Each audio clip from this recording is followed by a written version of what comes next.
What is up YouTube, it's your boy LCH Plays here. Welcome back to the fourth or fifth episode of the West Ham United career mode. And in this episode it's a special episode because every 3 or 4 episodes I'm thinking of doing a sped up gameplay video. So in the background you're just going to see some West Bromwich Albion gameplay all sped up. I did say this, after the summer transfer window, after we got through the juicy bits, you probably won't be seeing a lot of edited gameplay, just sped up gameplay, just showing the results mainly.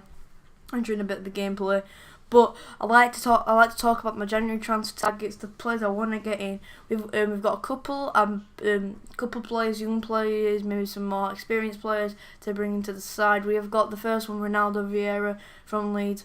If he's on, I don't think he's on loan, but he might be, so we might not be able to get him. But he's got like 58 overall, but he's got like an 80-something potential apparently, so I might want to bring him in on loan.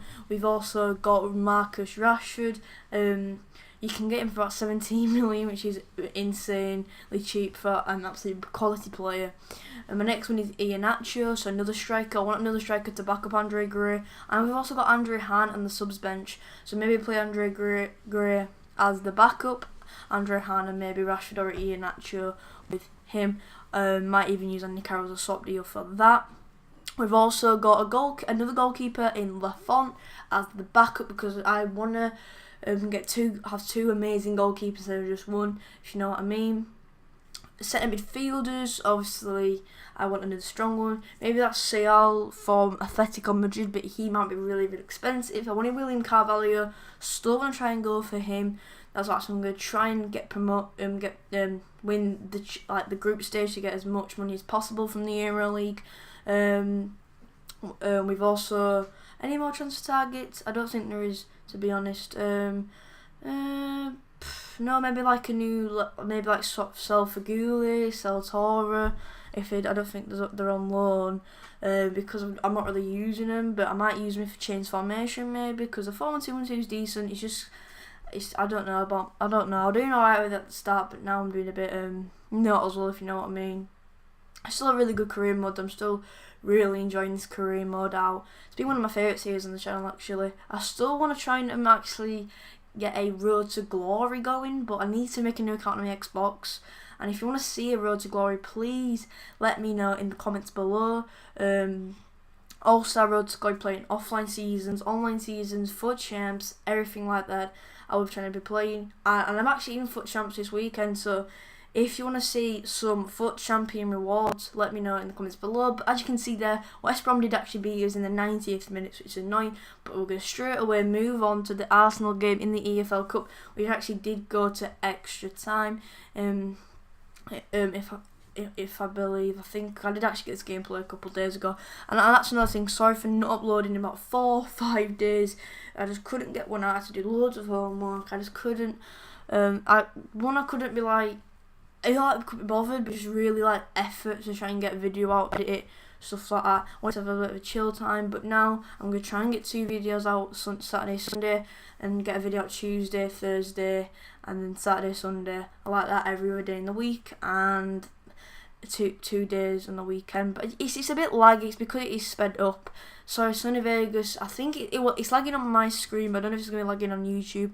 But Sonny Vegas is not the playback on Sony Vegas is awful. If you're going to try and get an editing software that's got good playback, I would not recommend Sony Vegas. But it's amazing otherwise. The edits you can do, simple edits, complex edits, really good for career mode videos. So some simple cuts going. But yeah, Arsenal in this game played a really, really weak team. But they had like a Zola, I think they had Alexis Sanchez on the team, but they did have like Sonogo and stuff. But as you can see here, we do actually change formation to the 4-3-3 attack, which I did actually really enjoy playing 3, so like the MSN formation up front instead of just 2 strikers, and there's no backup. So we've got Faguli on the right and Moore on the left, because I've actually got 2 right wingers. So maybe I could try and get like maybe Kishner from Lazio, because he's a quality player and he does actually play left wing in real life. So I could try and maybe get him in the January transfer window. But this game was also one of them games where I was actually on top in the second half. The first half maybe they was on top, but the second half I was definitely on top. They could not break down my defence. The attacks were going absolutely superb. We just couldn't put the ball in the back of the net. So they weren't going that great, but they're going compared to Arsenal, they were world class compared to Arsenal. But as you can see here, we're just pinball, the sped up gameplay. I'm probably not going to do it a lot, just because, like I said, the January transfer window's coming up. Basically, the transfer windows in the career mode are probably the best things. So when it's not the January transfer window, I'm doing loads of these episodes probably because I want to get loads of the games done in bulk and just show the massive January transfer window. Get these seasons done over and done with, and we can do another career mode. We can do loads of career modes FIFA 17 if we do it like this. But there we go. The girlie just score. Actually, a lovely goal. Their defence were wide open, and they probably went on all-out attack or maybe Ultra A or something like that. Or maybe just attacking, because look here, the defence is open again. Should have took that chance with Andre Gray, just didn't. But we're going to move into the second half of extra time now. This was just like, I would dominate in this half. Arsenal was all over. The bus substitutions maybe at half time. I think the manager must have said something, because I could not break this team down. If I'm being honest, I could not break them down at all.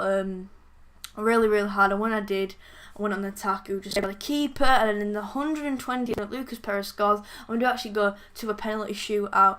And this does not go very well for us. We do save the first penalty. They save our first penalty. They score their penalty. We score ours, and then they kept on putting that side. The keeper the other one. They put it there again, and then I messed up. Keeper saved it. We're out of the EFL Cups. That's 2 losses in a row. We've had such a bad run of form this episode. But now we've got a game at home against Southampton. I've got a game at home against Midtjylland. So winning the Premier League and winning the Euro League, both simulated. This episode's ending off soon. It's been a pretty quick one, only about 8 minutes long. But I'm actually going to leave you once the Southampton game's done. You're going to see the Midtjylland game with no commentary over it, because we do actually get the win in both games.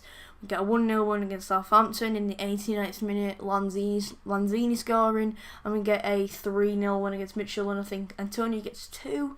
I don't know who gets a third one, if I'm being honest. But I'm actually going to leave you here. Hopefully you enjoyed the video. Please smash the like button if you have. Trust me, I won't be doing these videos a lot regularly. Next episode will be a normal episode, not sped up gameplay, just full on gameplay.